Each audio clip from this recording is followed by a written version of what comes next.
L'amour est l'un des aspects les plus profonds et les plus complexes de l'expérience humaine.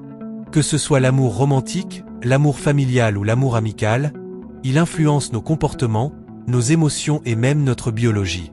Dans cette vidéo, nous explorerons les faits psychologiques fascinants sur l'amour et comment il façonne nos vies. Merci de regarder cette vidéo. L'amour est souvent décrit comme une émotion complexe, mais il a des bases psychologiques bien établies.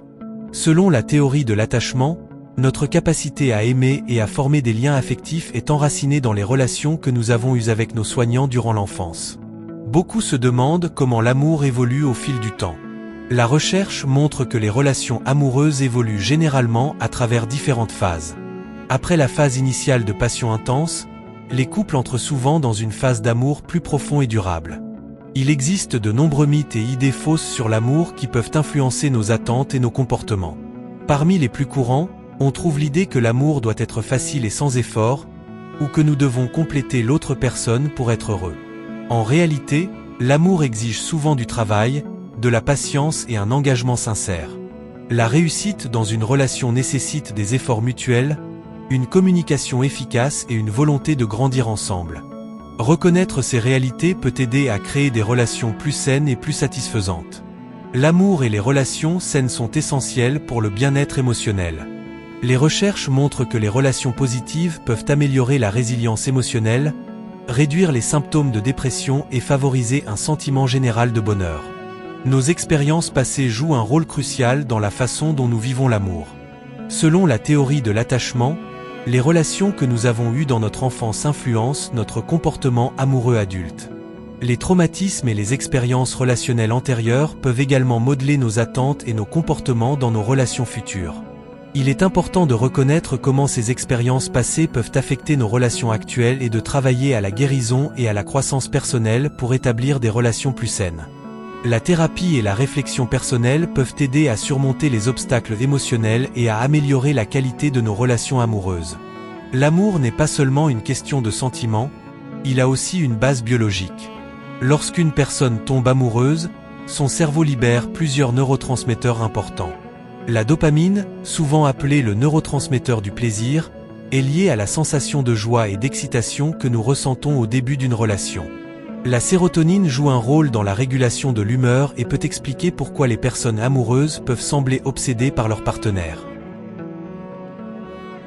L'ocytocine, surnommée l'hormone de l'attachement, est cruciale dans le renforcement des liens affectifs. Elle est libérée lors des câlins, des contacts physiques et des moments d'intimité, contribuant à renforcer les liens émotionnels entre les partenaires. L'amour peut se manifester sous plusieurs formes, chacune ayant ses propres caractéristiques psychologiques. L'amour romantique est souvent divisé en deux phases, la phase de passion et la phase d'attachement. La phase de passion est marquée par l'excitation, le désir et l'obsession, tandis que la phase d'attachement se caractérise par une connexion plus profonde, basée sur la confiance et l'engagement. L'amour familial, en revanche, est souvent basé sur des liens biologiques et des responsabilités mutuelles. Il joue un rôle crucial dans le soutien émotionnel et le développement personnel. L'amour amical est fondé sur des intérêts communs, le respect mutuel et une connexion émotionnelle. Les amis offrent soutien, réconfort et une perspective extérieure importante dans nos vies. L'amour a des effets significatifs sur notre bien-être mental et physique. Des études montrent que les personnes en relation amoureuse stable sont souvent plus heureuses, moins stressées et ont une meilleure santé globale. L'amour peut aider à réduire les niveaux de stress en diminuant les niveaux de cortisol, l'hormone du stress, et en augmentant les niveaux de dopamine et d'endorphine, qui sont associés à la joie et au bien-être. De plus, les relations amoureuses stables peuvent offrir un soutien émotionnel précieux, contribuant à une meilleure santé mentale et à une résilience accrue face aux défis de la vie. Bien que l'amour soit souvent source de bonheur, il n'est pas sans défi. Les conflits, les malentendus et les attentes irréalistes peuvent mettre à l'épreuve les relations. La clé pour surmonter ces défis réside dans la communication ouverte, l'empathie et la volonté de résoudre les problèmes ensemble. Les couples qui réussissent à naviguer à travers ces difficultés développent souvent une connexion plus profonde et plus durable.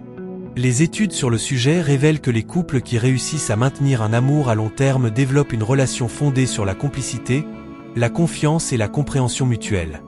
Ces couples investissent dans des activités partagées, maintiennent des conversations ouvertes et font des efforts continus pour renforcer leur connexion émotionnelle.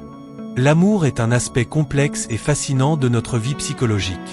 En comprenant les mécanismes sous-jacents à l'amour, nous pouvons mieux apprécier sa profondeur et son impact sur nos vies. Que ce soit par les neurotransmetteurs, les types d'amour ou ses effets sur la santé, l'amour reste l'une des expériences humaines les plus enrichissantes et transformantes.